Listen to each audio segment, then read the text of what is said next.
চিনিটিকে প্রথমে গলিয়ে নেব। তো এরপর এখানে ঢেলে দেবো দুধ। ভালো করে গলে গেছে, লাল লাল হয়ে গেছে চিনিটি। এবার এখানে পরিমাণ মতো এই দুধের মধ্যে ঢেলে দিলাম। আর সিমুই তো তোমরা অনেকেই তৈরি করেছো, তো একবার এরকমভাবে তৈরি করে দেখো। তো তার জন্য প্রথমে কড়াইয়ে ঘি দিয়ে দিচ্ছি।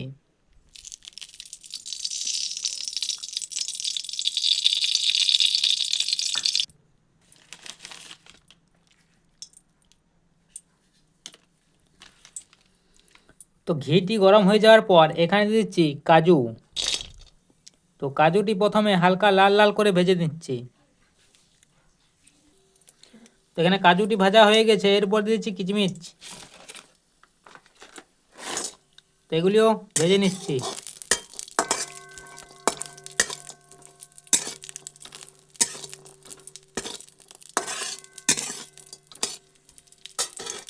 তো কাজু আর কিচমিচগুলি ভালো করে ভাজা হয়ে গেছে, তো এরপর এগুলি তুলে রেখে দিচ্ছি।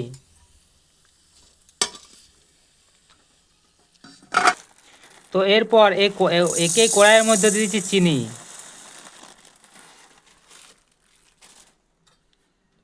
তো চিনিটিকে প্রথমে গলিয়ে নেব। দেখতে থাকো কেমনভাবে সিমুইটি তৈরি করছি। তো ভিডিওটি যদি তোমাদের ভালো লাগে, ভিডিওটিকে লাইক, চ্যানেলটিকে সাবস্ক্রাইব করে দেবে।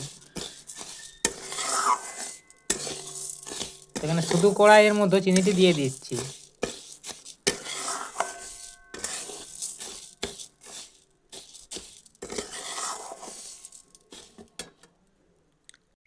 তো এই যে দেখছো এখানে চিনিটিকে ভালো করে গলিয়ে নিয়েছি।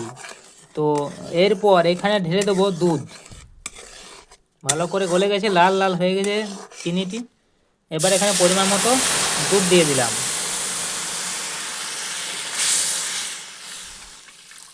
এবার দুধের সঙ্গে এই চিনিটি ভালো করে মিশিয়ে নিচ্ছি।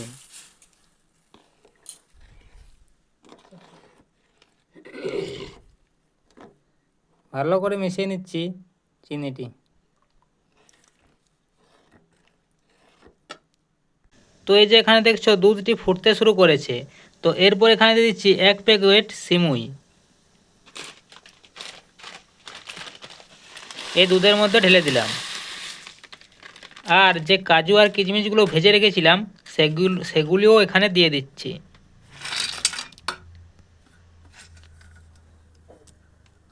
তো তারপরে সব কিছু ভালো করে একবার মিশিয়ে নিচ্ছি।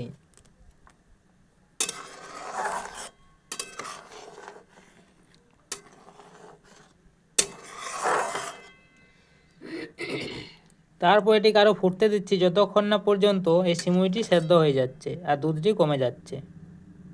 তো দেখাচ্ছি কিছুক্ষণ পর কেমন তৈরি হলো।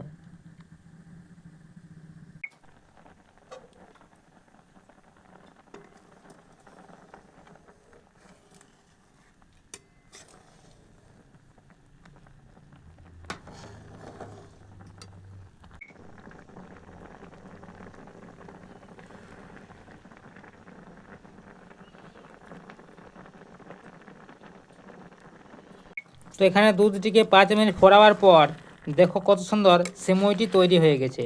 আর কেমন কালারটি হয়েছে দেখো, লাল লাল। তো দেখলে কিভাবে খুব সহজে সিমুই তৈরি হয়ে গেল।